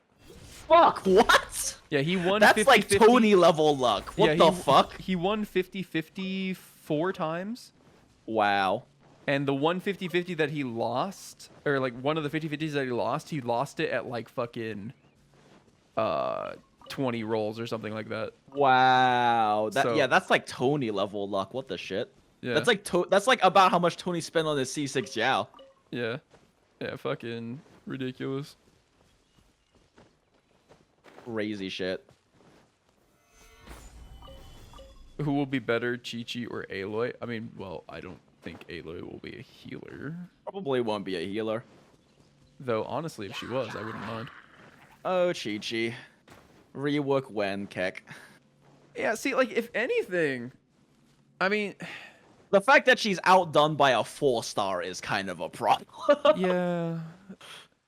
Chi-Chi could definitely use something, because, like, there shouldn't... I mean, they have to realize, like, she's a character that universally people are pissed to get. Yeah, she is the trap character to get. Yeah, and, like... She is the meme. Yeah. I mean, that... She heals a lot, but that's all she does. She heals a lot. Yep. Like I She said, heals a lot and creates an energy deficit in your team. Yeah. If there was a character, or if there was a set that like gave you a damage increase based on healing, yeah. Then yeah, or gave you like overheal shielding or some shit. Ah, fuck. Where do I even climb up here? I fell. Yeah. Oh, here's a spot. Okay. Yeah. So like, that's the only thing I could think of. Like, assuming they don't touch Chi-Chi at all, they just passively buff her. They'd have to give some kind of mechanic that gives you bonuses based on healing volume. Yeah, amount healed and like times healed, then Chi-Chi would actually have like a viable place. Because it's just, at this point, like Bennett heals you enough, Diona heals you enough and gives you shielding, Bennett heals you enough and gives you attack, you know. I mean, Jean heals you enough and gives you VV. Like it comes down to everyone else has utility. Yeah. Even Barbara has utility because of Dragon Slayers. Yeah. And Chi-Chi has the ability to like freeze. Yeah, and the ability to apply Hydro. Very minimal Hydro, but it's still Hydro. Yeah. So it's... I mean, if you have you can use Barbara in a Venti comp to apply like near permanent Hydro uptime. So and people have been saying, it's like, well, what they need to do is create content that requires that much healing. I'm like, actually, no, that sounds terrible. Yep. Don't just suddenly like power creep all the fucking other healers just so Chi-Chi is viable. Like, yep. Terrible way to do things. Yep, pretty much. Although that being said, the new Inazuma enemies are actually like kind of difficult. Oh, that's good to hear. They have some challenge to them. Like, they aren't insanely hard or anything, but like the new elite mobs, the like the Samamurais they have, the like fire and electro Samamurais they have a few moves that one shot. They have like a move that one shots. Good. Like, they have like a really long wind up like Iaido spitty slash attack that can hit you like 2 or 3 times, and my EMC, who's at like 1300 HP or 30,000 HP, has gone one shot by them quite a few times. Well, if it hits you 3 times, it doesn't one shot you, Jinx. Well, okay, fine. Well, it true combos the one attack. True combos me, yeah. And they're a bit of a bitch to dodge because of the multiple hits too. Yeah. No, yeah, I've been saying it for a while. I would love if they had a world level 9. I had to think about whether it was world level 8 or 9. Where like everything was like base level 100 or something, and with some maybe going up to 110. Oh, yeah. For sure. Just, you know, I mean... Overworld's still kind of KW, honestly. Yeah.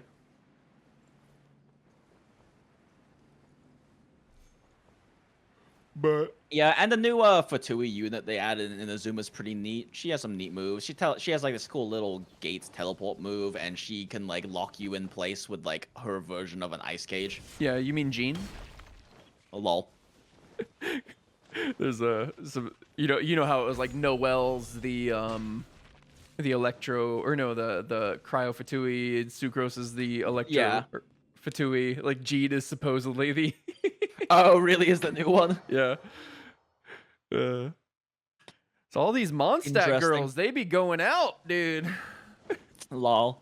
Girls' night out over there. That Mondstadt nightlife. Yeah, damn. I mean, Jean's got to find some way to unwind. Well, yeah, Inazuma's been fun so far. You will experience it at some point, I'm sure. Yeah, no. Inazuma has been fun. Lots of puzzles, lots of neat stuff. They added a bunch of new different kinds of puzzles too. They kind of changed how the sigil thing works, because instead of you like buying stuff at the shop with sigils, Instead, you go to like this giant Sakura tree, and you give the sigils to them for progressive rewards, kind of like the Statue of Seven with the oculi. Yep. And then also with the so at the giant Sakura tree, you can like get a fortune told. Yeah. And it gives you like great fortune or great misfortune or whatever. Oh. And I got a great fortune and decided, fuck it, that means I'll just spend 12 fucking resin on this new domain. Yeah. Or 12 fucking fragile resins on this new domain because I got a great fortune slip. So maybe that affects the drop rates. I don't know. And I did get kind of a kind of like really good rolls. I have a really solid set as the result of that, but I have no idea if that's actually related gameplay wise or if I just got lucky. Yeah, it's probably like the horoscope or the fucking other kind of fortune telling thing where like something good happens. You're like, it must have been because I'm a Gemini. Yeah, exactly. God fucking dude, go on a date. Go on a date, and if they ask you what your star sign is, you go, my star sign is getting the fuck out of here. LOL. Yeah, it's like the set I got for the 4-piece set, the ER set, is like a 46-122 crit ratio with like 220 ER. And like, including Feather, is like about a 80% attack. So like, it's a pretty good set. It's a pretty good set for a 4-piece, and it lives on my EMC right now. Huh. Honestly, I don't know how many units are actually gonna use this set, though, to be completely honest. Because it doesn't really, like obviously Jinjinx is gonna want it. Beidou, maybe Beidou, but even then it depends, because if you're running, like, EMC, Beidou doesn't really need a lot of ER. Yeah. So it doesn't really become as worth it versus, like, you know, 2NO to Thundering Fury. Now, okay, question. Does the buff, because you said Electro MC can increase the ER of people, right? Yeah. So does that snapshot with the buff, with the set? It should. So yeah, you get like a damage bonus after you use Electro MC. You do, but it's still not going to be as good as running an attack sands on Beidou instead. So like you do, but yeah, you do. And like on top of that, even if it didn't snapshot, it doesn't really matter because Beidou should have 100% uptime on the ER buff from EMC anyway. Because EMC at C1 EMC's E cooldown is 9 seconds and it's a 15-second buff. Since you've got to test it, does the 4-piece bonus add the damage from like additive, or does it count the base 100 as well? So like, is it base 25%? I assume it includes the base 100. I haven't actually tested it fully because that would, since you know, ult damage bonus doesn't appear on your stat sheet. That's something I would have to actually like test on in terms of like comparing damage numbers on. Because as far as I've seen, I mean, unless you unless the character really cares about E damage, like, I mean, Gooba does a lot, you know, Jinjinx's E's do a lot, but like their definite focus is on the ult damage. It just doesn't seem like there's a reason to care about like 2NO to whatever, because you can just get the extra damage from It's really a matter of whether you're running an ER Sans on the character or not, though. Like, that's the thing it comes down to, is are you running an ER Sans? Because if you're not running an ER Sans, you're probably not getting enough ER to make it actually comparable.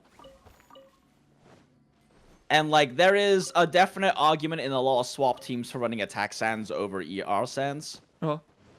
Because like in your reverse melt team, for example, both your Kaya, I just use all AM. Yeah, like you don't necessarily like in your I think Kaya would probably be better with. Wait, no, you have a Bennett. I was gonna say attack Sans for Kaya, but you have a Bennett, so never mind. Yeah. But yeah, like EM Sans will potentially be better than ER Sans, just because even if you aren't ulting with 100% uptime, the damage bonus to your E damage as well will likely make it worth it. Yeah.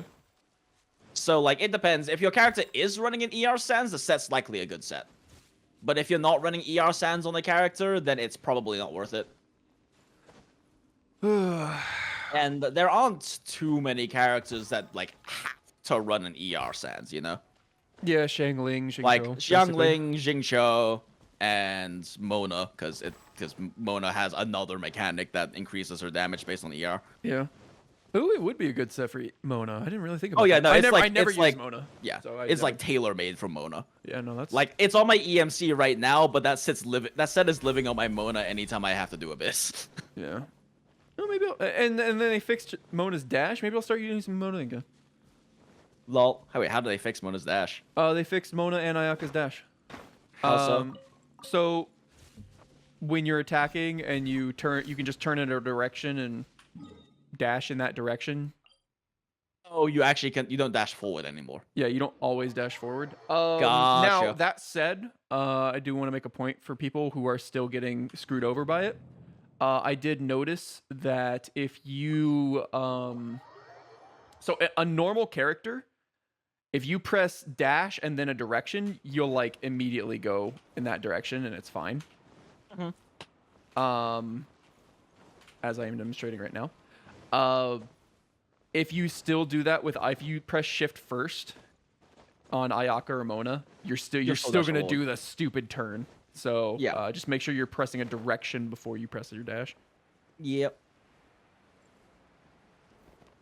And but yeah. Yep. Mona new set is tailor-made for Mona. New set is definitely tailor-made for Mona. It's good for Jingqiu. Of course, it depends on how much ER you run on Jingqiu, because I can theoretically run Jingqiu at 270 ER, and he's getting like a 65% damage bonus from it. Yeah. But I also I mean, that seems excessive. I don't need that much ER. What is it though? I'm like, I really don't need that much ER. That is insanely excessive. Like, I have to wonder if I were to run less ER on Jingqiu, would I get more damage out of it despite dropping that 4-set bonus, you know? I mean, but at that point, you could probably I could probably run an attack sands, like, with that much fucking ER on him. Well, I was gonna say, at that point, you could, instead of running Sack Sword, you could run Festering Desire on him. Yeah! Which would give you extra damage on his E, and then you could use but you only get Sack 1 Sword. instead of 2. Yeah, but you know, how much... Like, that's the problem with Jingqiu not running Sack Sword, is that outside of 5 stars, there's not really a good reason to. Yeah, because double E is so much damage on him, you know? Yeah, but it's also time an extra that could be used on other characters. Fair. Yeah, but are other characters gonna be dumping 600 to 700% damage in like fucking a second and a half? Are you saying 2 E's is 700 damage? No, like 1. Like 1 E. Like, let me check. I have a T11 and it's 319 plus 363 for a single E. Wait, what am I? Like, hold on, wait, what the fuck? Why I have a T11. Why do I not have a flower on my Jingqiu? What the fuck? Lol. I don't know what I had. I don't know why it got removed. What the fuck? But yeah. Yeah. No, I know, it's more so. We were talking about, it's like, less. Yeah, it's less likely that I Kazuha. drop the Sack Sword and I might just run an Attack Sands on him instead. Yeah. But the thing is, I have to farm up an Attack Sands in that new artifact, which I don't have. I only have an ER right now. Yeah. But we were talking about like Sack Sword on other characters, but Jingqiu needs it. It's like, well, I mean, True. It would let me drop Sack Sword for him, and I could probably run like something else. But yeah, I don't know. Shrug. It's just that like Sack Sword is maybe good on other characters, but it's I can't, other than Kazuha, I can't think of another character Sack Sword is better on. Yeah. Because well, I mean, like an extra 600% damage jump is big. Oh, except you don't have a Kazuha. You don't have a Kazuha. Now I can mock you. I don't have a Ganyu, but you don't have a Kazuha. I don't have a Kazuha. Dude, I'm just excited about being able to finally craft gladiators, because I can start working on my Noel sets. Oh yeah, with the strong box thingy. Yeah. Yep. Oh yeah, speaking of that, the new like 50% charge, like normal and charge attack damage set. Yeah. So far has not been like is not like looking that good. I don't know. More calcs need to be done because you have to calc how the rotations look now without you ulting as often. Yeah. But so far, it seems pretty meh. Yeah, it seemed like the only character to be really good on was like Kaching. Yeah, Who can keep her ult like topped up and shit. Regardless, yeah. Like Kaching, it seems pretty much on par with Crimson Witch for Hu Tao so far. Pretty on par with Crimson Witch. I mean, it's objectively better than Crimson Witch if you are running a pure Pyro Hu Tao for some reason. But like otherwise, shrug. Have you seen it on Melt Ganyu? Yeah. Melt Ganyu. I actually don't know if it's. From what I've heard so far, I haven't looked at calcs myself. From what I've heard so far, it's pretty much on par with Troop, but it's farmable. So shrug. Yeah, but now Troop is farmable. True. Troop is also farmable. Yeah, I mean, Melt Ganyu can use it. I just don't. From what little calcs I have seen so far on it, it doesn't seem like it's like necessarily worth it if you already have a good set for those characters. I think Chad was gonna try to get one for his Ganyu. Yeah. Fucking that dude has so many goddamn C6 characters. Yes, he does. He's a fucking. He is a true whale. He's a true Leviathan. He's a true other word. The word's on my LOL. screen right now, but I can't say it. LOL. Thanks, Twitch. You still haven't changed your name, and that's fucking hilarious. Yep. I don't want you to go. It's been so long since we've talked. I know, but it's also almost 2 and I gotta get ready for work. I know you do. I miss you, buddy. I miss you too, bud. I hope you're having good time at work. Yep. Season's getting busier. People starting to go back out and eat stuff more, or is it just kinda... we're pretty much busy all the time. There's always we don't do reservations. It's first come first serve, and we always have a wait time at some point in the night. Nice. So he's busy enough. Good to be busy rather than being bored. Oh, for sure. I Especially because I have ADHD, so my brain, when bored, is just like screaming at me to find some dopamine. Right. Like I remember there was a late truck at FedEx. When I just collision plunged the hilly chill. When I was still just a worker, not a manager, and it was like, oh yeah, it's gonna be like an hour. You guys can just sit here on the clock and be paid. I'm like, can I just go the fuck home because I don't want to sit here and be bored. Like, you're gonna be paid for it. I'm like, I don't want to be bored. Yep.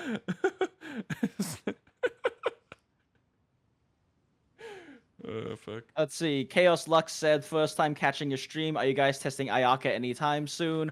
I don't think either of us are gonna pull for Ayaka. I know, are you? I am. Because I'm sure as hell not. Here's the reality: is I'm just gonna keep funneling little bits of whatever into whatever banner I can and whatever characters I get at this point. Or whatever okay. So you're just funneling whatever little primos you have into roles, and whatever characters you get, you get. Yeah, I'm not buying anymore. I really don't. Yeah, I don't intend to get Yoimiya, but if Sayu's on Yoimiya's banner and I accidentally get a Yoimiya getting Sayu, then cool, I guess. Yeah. But I'm primarily trying to keep my Primo saved up for a new character that I genuinely want to have. Yeah. And I just personally don't have any interest in more carries. Yeah, no, supports like, honestly, are definitely... and swap characters, yeah. That's really all I'm interested in. Like, honestly, if I could go back and pick and choose who I actually pulled for, the only 5-star on banners I would pull for would be Venti and Ganyu. That's it. Not Hu Tao? Because, like, I love, like... Oh, no! Okay, so, out of all, like, the thing is, like, pretty much, if you have Ganyu, you don't need any other carries. Because you can run Ganyu and Bennett as a carry on another slot, right? No! So, true. Like, you can run Ganyu on one side and Bennett on the other side. True. And, like, you can... And, like, even if you don't have Mona, you can stick Jingcho with Ganyu for a freeze Ganyu. Yep. And just run, like, a 4TF Bennett with Beto and Fischl. Yep. Like, you don't need... And, like, once you have a Bennett, you have one of the strongest carries in the game. Once you have Ganyu, you have the strongest carry in the game.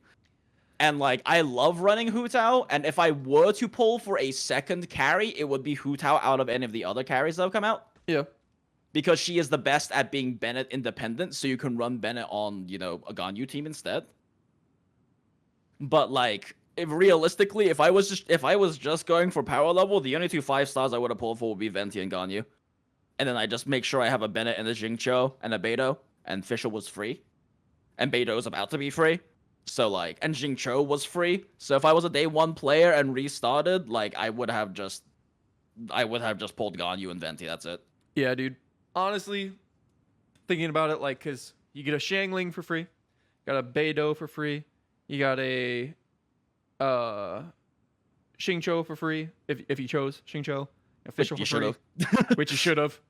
Yeah.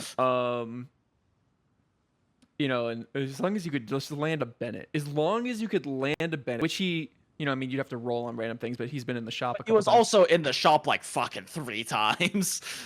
Like, man.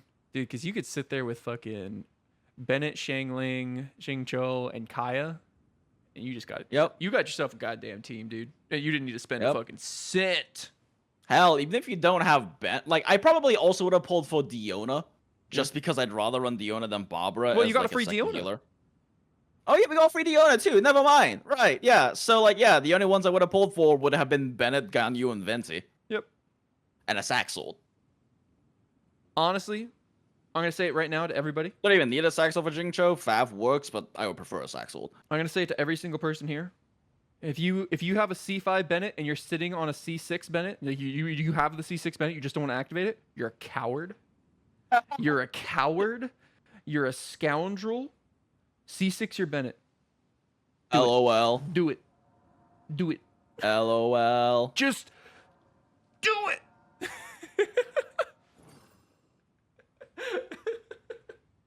Dude, you lose the flexibility in like 2 goddamn teams, but he is so much better as a C6. It's ridiculous.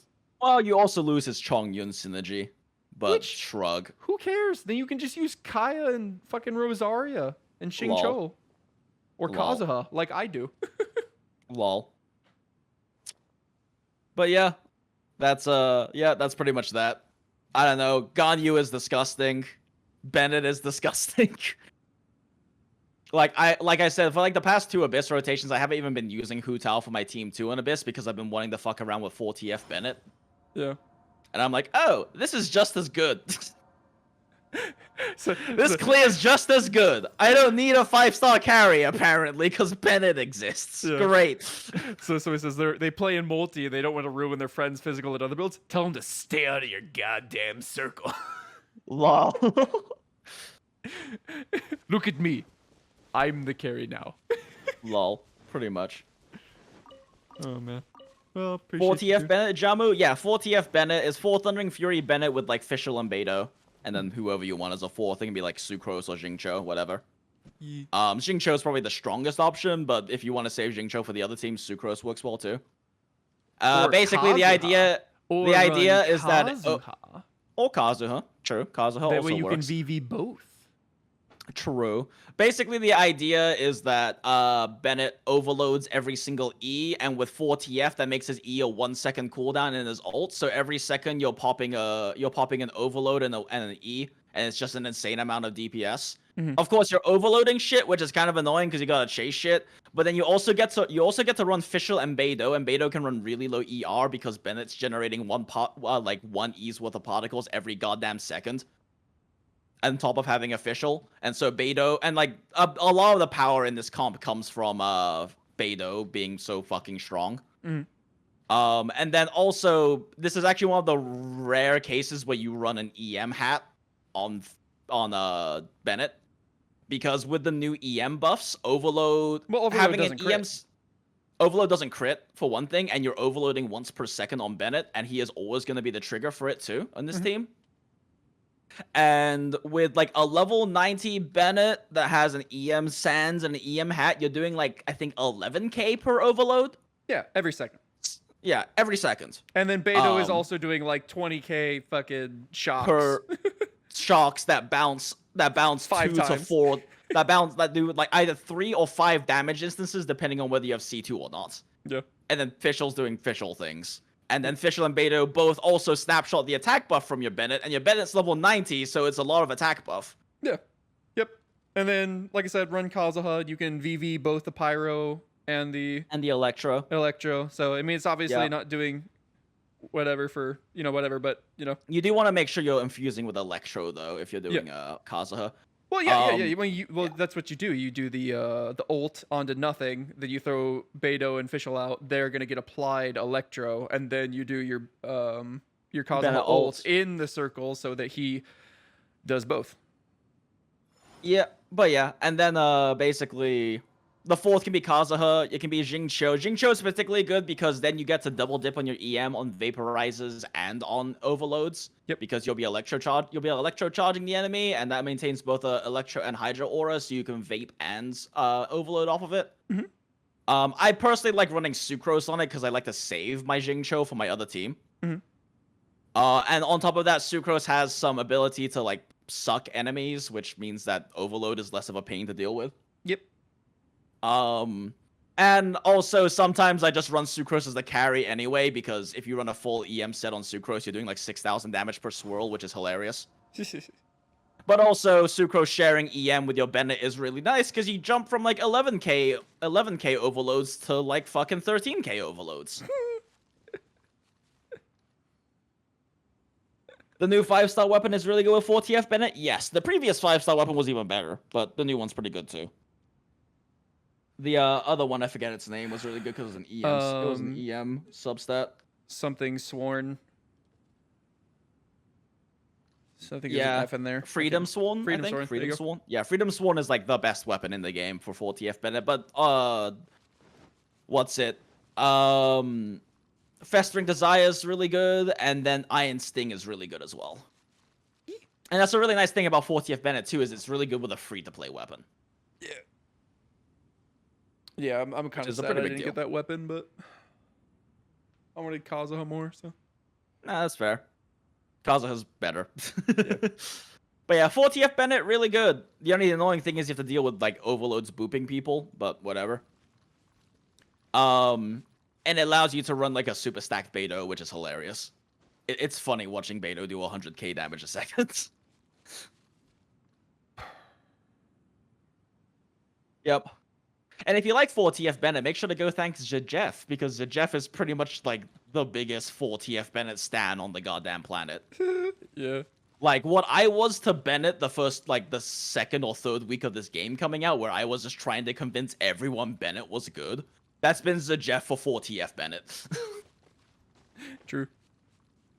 Because a lot of you may not remember this, but in the early days of Genshin, in the EN servers, people didn't think Bennett was good. Because he didn't heal you to 100%. Exactly. Man. People didn't think Bennett was good. And, like, the second week of this game, I looked at Bennett's skills and, like, wait a second, let me calculate how much attack bonus this is. What the fuck? Bennett's broken. Bennett fucking broken as hell, dude.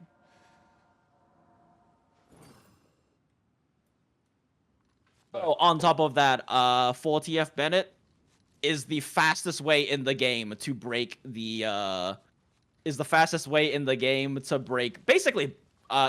to break the, what's his name? Abyss Lecter shield by far, because you're doing an overload and a 2U of pyro damage to his shield every second. Yeah.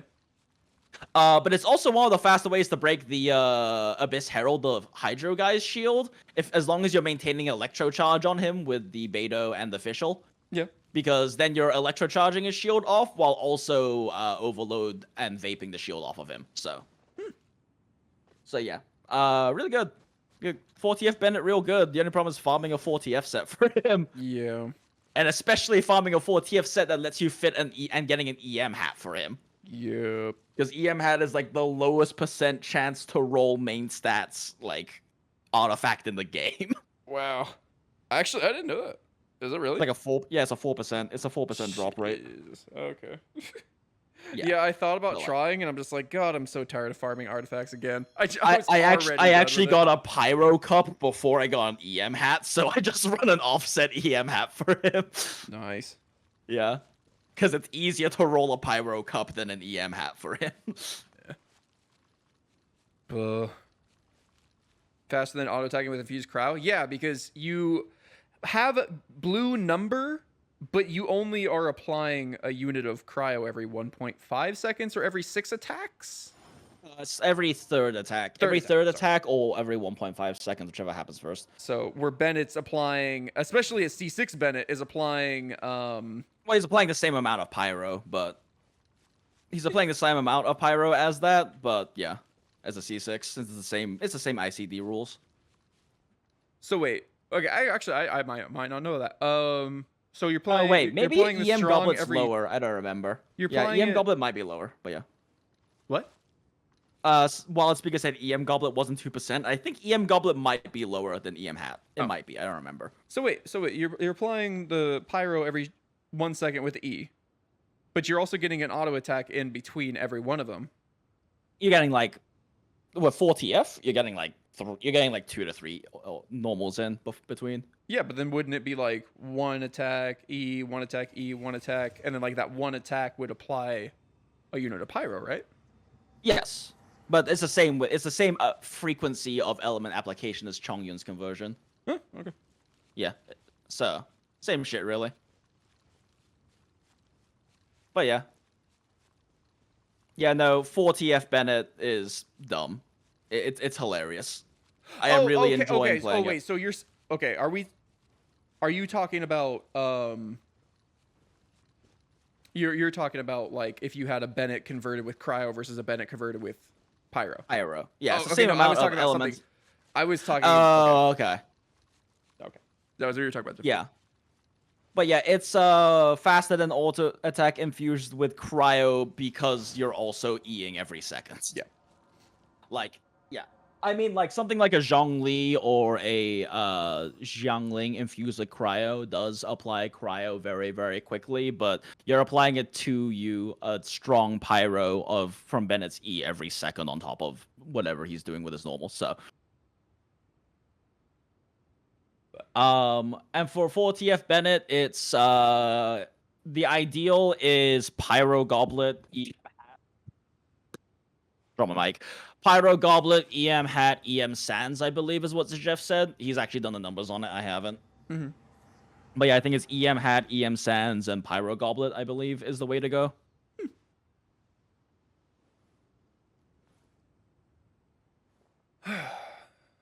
Yeah. No, Zongchong works well for Herald. It definitely works well, but 4TF Bennett, as long as you can maintain Electro Charge on him, 4TF Bennett just fucking shreds him as well. All right, man. Well, I know you needed to get going. Yeah, it's 2:13. I gotta get ready for work. Yeah, I don't want you to be late. Yep. Well, it's 2:15. Don't be over dramatic. Yeah, no. That's still enough time for me to get ready for work and eat and everything. Okay. Okay. Well, we'll catch you later. Hopefully, I'll have been playing Inazuma by then. I mean, I know like if I hate doing like one game and then doing another game, one game and doing another game, and there's just been some games I wanted to play recently. So. Yeah, totally fair. All right, man. Well, I will catch you later, Jinx. Thank you for hanging out. Thank you everybody for watching. If you watched it on YouTube, thanks, chat. Appreciate it. A couple of people have been asking about us trying to get this on like Spotify or Apple Music or something. If there's actually people that want that, let us know. I can try to figure it out, but I don't know how much effort that is, and if there's not a lot of people who want it, then I'd be, so. Yeah, if the demand's high enough, it's not too difficult to do, but it is extra work. Yeah. So. Yeah. All right. Okay. Bye, everybody. Bye. Bye.